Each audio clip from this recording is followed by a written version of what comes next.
Hi, it's Rosie Cake Diva. Just put down on video my Madeira recipe.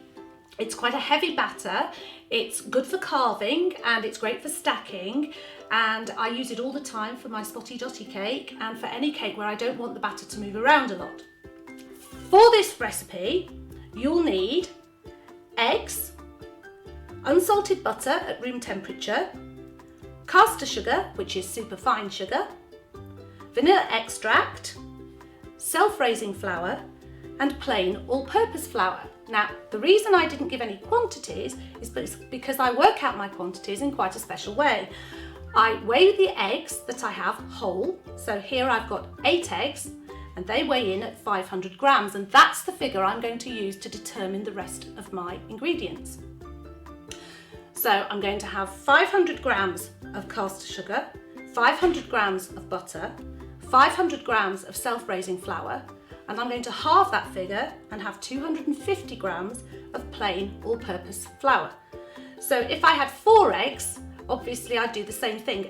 Eggs vary quite a lot in weight, from possibly 50 grams to 70-75 grams, so by weighing the eggs I make sure I have the right quantity every time. I'm going to start by mixing up in my mixer the butter and the caster sugar. Now this is the bit that puts all the air into the mixture, so I want to do that for quite a long time, maybe 5 to 10 minutes, until that mixture goes a much lighter, creamier colour. I'm adding the vanilla extract and I'm adding about a teaspoon per 3 to 4 egg mix, and then I'm going to start adding my eggs, but with every egg that I add 1 tablespoon of flour, and that stops the mixture from curdling. I just mix it gently because I don't want to mix out the air that I've already got in there. So I gently mix each egg in one at a time with 1 tablespoon of flour.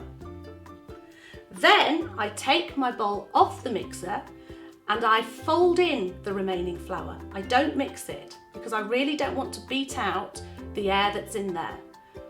This makes for quite a stiff batter. Don't be surprised if it's quite heavy. That's the purpose of this particular cake mix.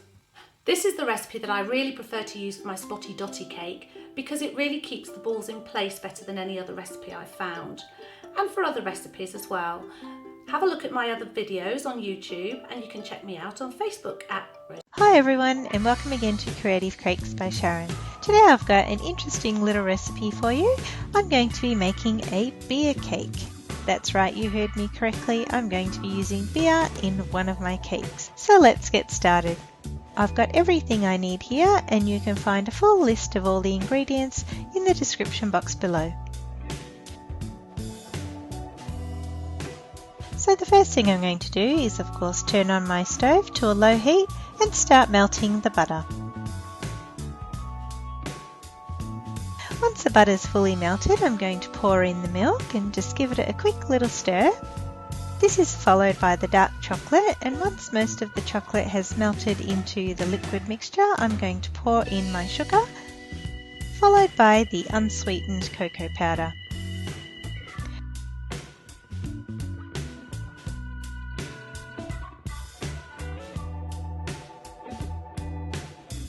Once this is all mixed together, I'm going to finally add the beer and give it a little stir.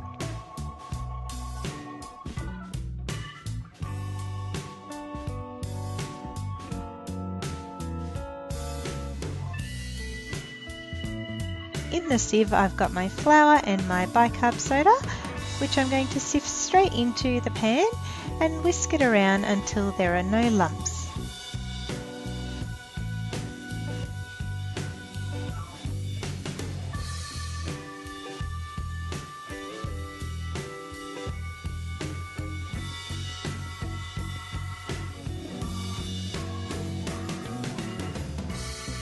Once I've poured the batter into my 2 tins, which I've already prepared with some greaseproof paper, the cakes are going to go into a preheated oven for approximately 1 hour.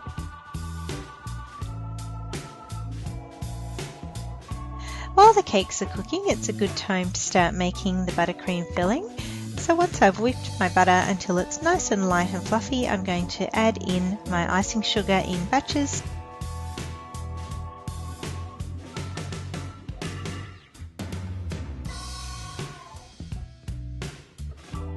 At this point I haven't added any liquid to my mixture and the mixer is getting a little bit strained, as you can see.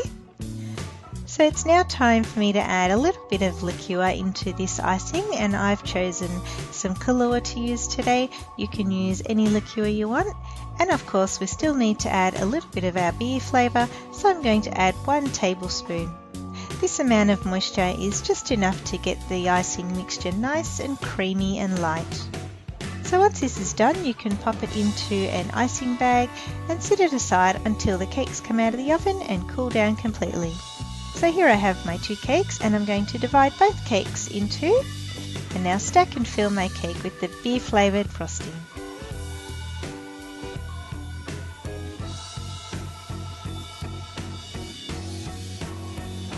This is a great little twist on an already delicious chocolate cake. It's probably one that's best left for the adults though. While the beer in the cake is fine because it's been cooked, I don't think the liqueur and the beer in the frosting is suitable for kids. Look, I wouldn't serve it to mine and I wouldn't recommend serving it to yours. And besides, surely we adults can have some special treats all to ourselves. So guys, I hope you enjoyed my beer-infused chocolate cake. It really is a super moist and delicious recipe to make. Hi guys, today I'm going to share a very special tutorial with you. We're going to be making a cupcake bouquet for Mother's Day. We're also teaming up with the beautiful Lainey from Simply Baking's channel. She has a gorgeous YouTube channel that is full of fantastic baked sweets. We absolutely love seeing her latest creations, and she's also making a beautiful cupcake bouquet just perfect for mum. So to get started on our cupcake bouquet, I've gone ahead and made 7 vanilla cupcakes. I've done that using our vanilla cupcake recipe, and I'll add the link below. I've also made up some sweet buttercream using our recipe, and I've made it in 3 beautiful shades of pink as well as a minty green. I've attached a 104 piping tip to all of those, and I also have a flower nail to pipe onto, some parchment paper squares, a 352 leaf tip, and to make our bouquet stems I've got some green fondant which has got a little bit of Tylose added into it just to make it harden a touch.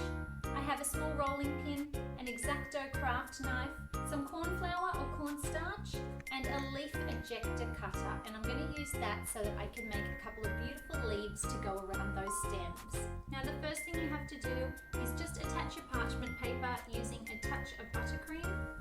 You always want to make sure you have the largest part of the tip at the base. Then we're going to make a little wriggle just to make a slight cone.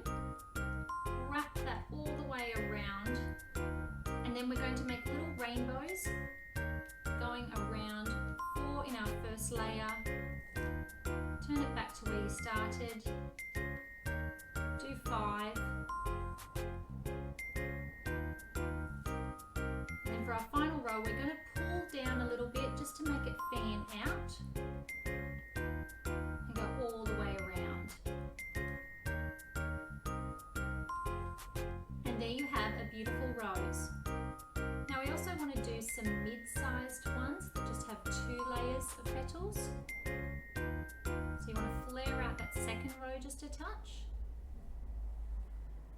And some that are just little buds. So for those, I make my little wriggly cone a little bit smaller, wrap all the way around, and then just do 1 layer of petals. And you want to go ahead and make a variety of different sizes in all 3 of your buttercream pink colours.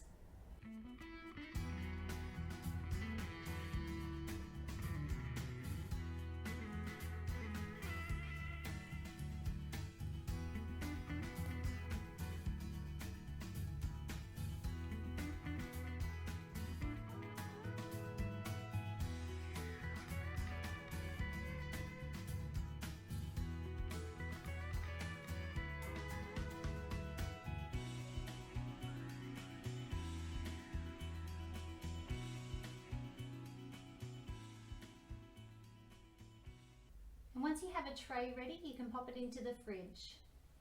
So while my roses are setting in the fridge, I'm going to go ahead and start icing my cupcakes and getting them onto their board. So I have some green icing with a 104 piping tip, And I'm just going to use that to do a nice coating on the cupcake. And then using an offset spatula, I'm just going to smear it around. And you're going to go ahead and do this to all of your cupcakes.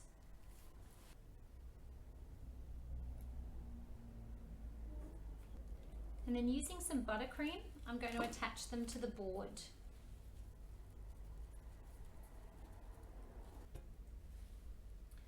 And I'm going for 2 cupcakes, then 3, then 2. And then we can get out all of our beautiful roses and start assembling them on top. I'm going to be placing about 3 or 4 roses on each cupcake. Add a touch of extra buttercream and just place them gently down.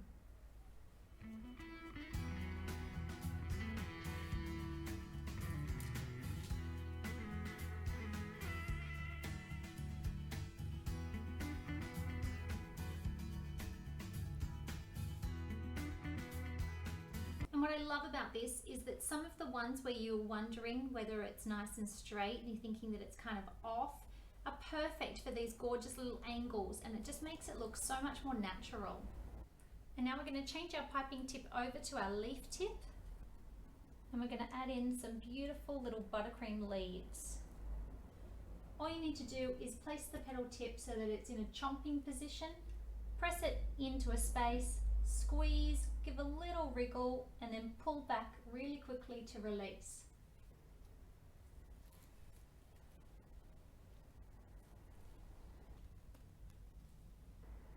And just really want to get varying angles.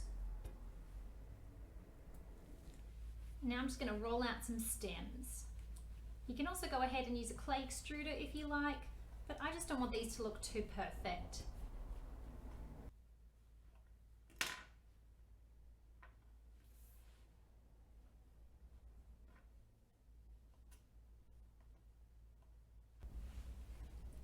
And then just give them a gentle press to make them stick together.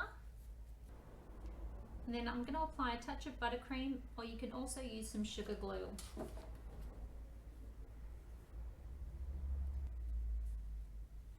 Rolling out some more of our green.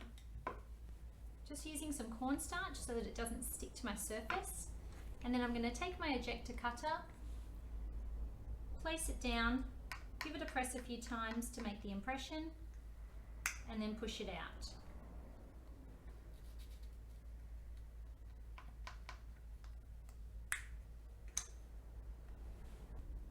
And again, just attaching those with buttercream or some sugar glue.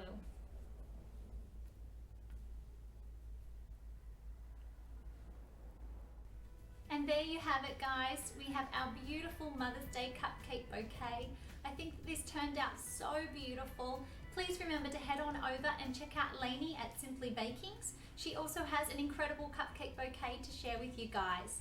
Remember to subscribe to our channel if you like our videos so that you can stay up to date with all of our latest creations.